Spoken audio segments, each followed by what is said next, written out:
Velkommen til Omtanke. Mit navn er Rikke Maj, og jeg vil rigtig gerne hjælpe dig videre på arbejdsmarkedet.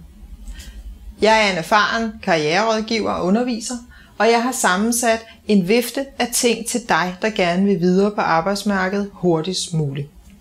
Den første ting er, at du kan få lavet en præsentationsvideo, ligesom den du sidder og ser på lige nu. En præsentationsvideo gør, at du får mulighed for at præsentere dig selv for en potentiel arbejdsgiver, før du kommer til jobsamtale. Du kan sende den ud sammen med dit ansøgningsmateriale og skabe opmærksomhed omkring dig som ansøger, så du ikke ender over i ansøgerbunken sammen med alle de andre. Den anden ting er for dig, der ønsker at lave et brancheskift. Gennem en personlig analyse går vi ind og stiller skarp på både dine faglige og dine personlige kompetencer. Hvor har du størst mulighed for at få succes på arbejdsmarkedet, sådan som tingene ser ud lige nu? Og hvad er det, du rigtig gerne ønsker dig? Det er nogle af de ting, som jeg giver dig sparring på i forløbet brancheskift. Den tredje ting er kurset Personlig Pondus. Det er et 2-dages forløb, hvor det er, at du får selvindsigt, hvor det er, at du genvinder din personlige styrke, den styrke, du skal bruge, når du skal brænde igennem med overbevisning over for en potentiel arbejdsgiver. Det kan være til jobsamtalen, men det kan også være allerede i starten af ansøgningsfasen, hvor det er, du ringer til dem.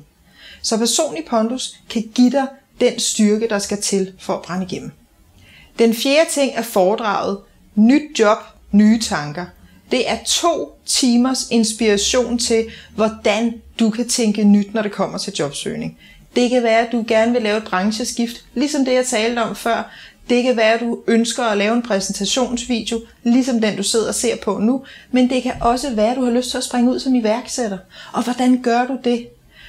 Alt det her får du svar på og meget mere. Også omkring dit ansøgningsmateriale. Hvordan skal det være salgsorienteret? Hvad er det, arbejdsgiveren ser på lige for øjeblikket? Og hvor er det, at arbejdsmarkedet er på vej hen nu og de næste par år? Alt det får du svar på det her foredrag. Så hvis du er kørt fast i din jobsøgning, og du gerne vil prøve noget andet, så kan det være, at der er et af de her 4 tilbud, som er noget for dig. Fordi jeg tror på, at du har ikke prøvet alt, hvis du ikke har fundet en løsning.